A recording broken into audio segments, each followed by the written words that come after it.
যারা মধ্যপ্রাচ্যে যান, এই যে এখানে যদি আপনাদের চট্টগ্রামে যদি আমরা একটা ট্রেনিং সেন্টার করি এবং একই সাথে যদি আমরা আরবি ভাষা শিক্ষা দেই, যে প্রতিদিন চলাফেরা করতে যেই ভাষাটা লাগে সেই আরবি ভাষা শিক্ষা দেই, আপনারা কি মনে করেন তাহলে যেই ছেলেটা একটা চাকরি নিয়ে যাবে ট্রেনিং করার পরে তার যদি আরবি ভাষা জানা থাকে তাহলে তার উপকার হবে কি ভাই?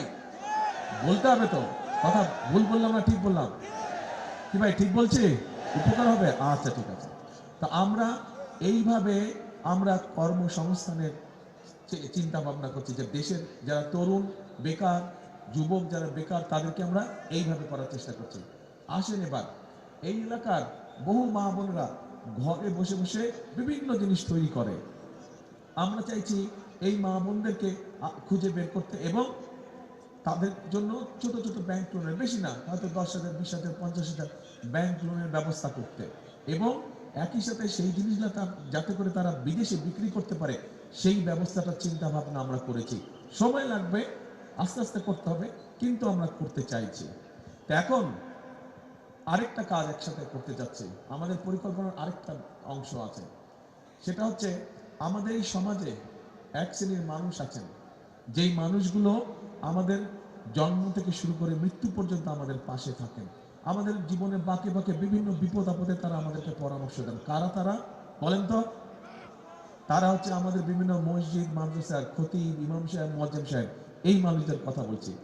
আমরা পরিকল্পনা গ্রহণ করেছি ইনশাআল্লাহ আল্লাহর মতে বিএনপি সরকার গঠন করলে আমরা এই মানুষগুলোকে সরকারের পক্ষ থেকে একটা সম্মানী দেওয়ার ব্যবস্থা করব প্রতি মাসে, যাতে করে শুধু সম্মানই না, সম্মানের সাথে তাদেরকে আমরা বিভিন্ন রকম কম্পিউটার থেকে শুরু করে বিভিন্ন ট্রেনিং দেব, যাতে করে তারা একটা এক্সট্রা উপার্জন করতে পারেন, হালালভাবে সুন্দরভাবে সম্মানের সহিত যাতে এক্সট্রা উপার্জন তারা করতে পারেন।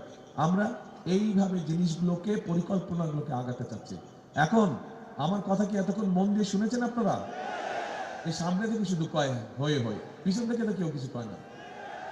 আচ্ছা, এখন হাত উঠেছে। এই যে রাস্তার পাশে যে মানুষগুলো দাঁড়িয়ে আছেন, শুনছেন আমার কথা? আচ্ছা, এখন এখন একটা কথা বলি ভাই, এই যে কথাগুলো বললাম, আমি এই মঞ্চে দাঁড়িয়ে আমাদের যে বিএনপির বিভিন্ন যে রাজনৈতিক প্রতিপক্ষ আছে সেই প্রতিপক্ষদের তুমুল সমালোচনা হয়তো আমি করতে পারতাম, কিন্তু আমি তাদের নামও নিইনি, তাদের কোনো সমালোচনা আমি করিনি। করেছি?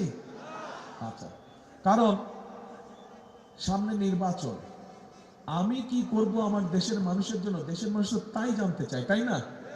তাই তো নাকি ভাই? আমরা সরকার গঠন করলে কি করব আপনারা তো তাই জানতে চান, তাই না? কি ভাই ঠিক বলছি?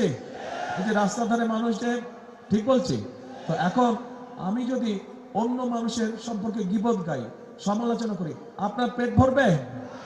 আপনার পেট ভরবে না। আপনি তো আমার কাছে জানতে চান যে আমি কি করব, আমি ক্ষমতা পেলে আপনার জন্য কি করব, এটাই তো 2 দিয়ে 4-এর মতন হিসাব, সোজা হিসাব।